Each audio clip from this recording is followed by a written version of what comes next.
खबर यूपी के प्रतापगढ़ से है, जहां प्रतापगढ़ में कांग्रेस विधानमंडल दल की नेता और रामपुर खास की विधायक आराधना मिश्रा मोना ने बहुजन समाज पार्टी को भाजपा की बी टीम करार दिया है।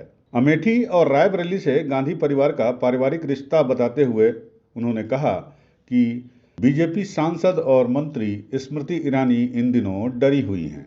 बसपा सुप्रीमो मायावती द्वारा अकेले चुनाव लड़ने के बयान पर तीखी प्रतिक्रिया देते हुए उन्होंने बहुजन समाज पार्टी को भाजपा की बी टीम बताते हुए कांग्रेस की विधायक आराधना मिश्रा ने कहा कि इंडिया गठबंधन में बसपा शामिल नहीं है।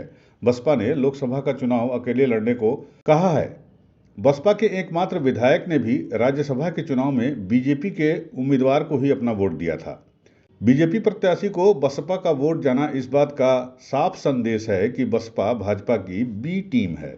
वह भाजपा के प्रत्याशी के साथ औपचारिक तौर पर खड़े नजर आ रहे हैं। तो वहीं होली में उज्ज्वला योजना के लाभार्थियों को फ्री सिलेंडर के सरकार के ऐलान पर उन्होंने अपनी प्रतिक्रिया जाहिर करते हुए कहा कि भाजपा के चुनावी पत्र में यह पहले से ही था कि वह होली दीपावली में फ्री सिलेंडर देंगे। पिछली होली में सरकार अपना वादा भूल गई थी, अब चुनाव आ गया तो उन्होंने झुंझुना पकड़ा दिया। 2 सिलेंडर से क्या महिलाएं पूरे साल की अपनी रसोई को चला सकती हैं? सरकार ने 400 का सिलेंडर 1100 में पहुंचा दिया, अब 100 रुपये कम कर दिया। होली दीपावली सिलेंडर फ्री कर दिया। इससे महिलाओं का काम नहीं चलने वाला है। इतना ही नहीं, प्रधानमंत्री नरेंद्र मोदी के वाराणसी दौरे को लेकर भी कांग्रेस लीडर आराधना मिश्रा मोना ने कहा कि पीएम मोदी को अपने संसदीय क्षेत्र में आना चाहिए, लेकिन वाराणसी की सड़कों पर लाखों छात्र जब उस वक्त रो रहे थे, जब उनकी परीक्षाओं का पेपर लीक हुआ था, तब वो कहाँ थे। ये शर्म की बात है कि पिछले 7 सालों में ये सरकार कोई भी परीक्षा सकुशल संपन्न नहीं करा पाई और सारे परीक्षाओं के पेपर लीक हो रहे हैं। ये तो मैनिफेस्टो में था भारतीय जनता पार्टी के 2022 के कि वो होली दिवाली पे फ्री सिलेंडर देंगे, और पिछली होली अगर आपको याद हो तो सरकार अपना वायदा भूल गई थी, क्योंकि वो चुनाव के बाद था, उन्होंने वो भूल गए। पर दिवाली पे उन्होंने, जब विधानसभा में मैंने सवाल पूछा तब उनको याद आया और दिवाली पे उन्होंने सिलेंडर दिया। अब फिर चुनाव आ गया है तो ये झुंझुना उन्होंने फिर पकड़ा दिया। पर मैं पूछना चाहती हूँ, मैं एक महिला हूँ, मैं इस पीड़ा को समझती हूँ। क्या एक महिला साल में मिले 2 गैस सिलेंडर पे पूरे साल भर का अपने परिवार का की रसोई को जला सकती है? या गठबंधन में बसपा शामिल नहीं है सदस्य के रूप में, और उनकी राष्ट्रीय नेतृत्व ने, आदरणीय मायावती जी ने ये स्पष्ट कह दिया था कि वो अकेले चुनाव लड़ेंगे। पर अभी कुछ दिन पहले राज्यसभा के चुनाव हुए उत्तर प्रदेश में, और बसपा के केवल 1 विधायक है। वो जो 1 विधायक है, उन्होंने अपना मत किसको दिया?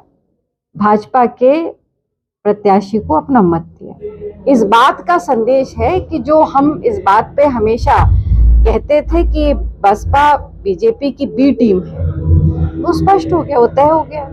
उधर प्रतापगढ़ में ही राज्यसभा के उपनेता और आराधना मिश्रा यानी मोना के पिता कांग्रेस नेता प्रमोद तिवारी ने इलेक्टोरल बॉन्ड भ्रष्टाचार के साथ ही मणिपुर के मुद्दे पर पीएम मोदी और सरकार पर जमकर हमला बोला। पत्रकारों से बातचीत में कांग्रेस के इस वरिष्ठ नेता ने कहा कि प्रधानमंत्री नरेंद्र मोदी का लोकसभा क्षेत्र वाराणसी है, उनको वहां पर रेगुलर आना चाहिए। जब वो भाषण देंगे तो क्या वो ये न बताएं कि 2045 या 2050 में क्या होगा? उनको बताना चाहिए कि 2014 का ये वादा हमने पूरा किया है। क्या महंगाई, भ्रष्टाचार, बेरोजगारी देश में घट गई है? मोदी सरकार महिलाओं के मुद्दे पर और दूसरे मुद्दे पर फेल और असफल साबित हो रही है। चुनाव आयुक्त गोयल के इस्तीफे पर प्रतिक्रिया देते हुए उन्होंने कहा कि जिस तरीके से सरकार का दबाव चुनाव आयोग पर पड़ रहा है वो ठीक नहीं है। साथ ही सुप्रीम कोर्ट में चुनावी बॉन्ड निश्चित समय में प्रस्तुत करने को कहा था, लेकिन ऐसा नहीं किया गया। भाजपा का एक्सिस सामने न आने पाए, इसका कोई न कोई रिश्ता चुनाव आयोग से जरूर है। सभा का क्षेत्र है, उनको तो रेगुलर आना चाहिए।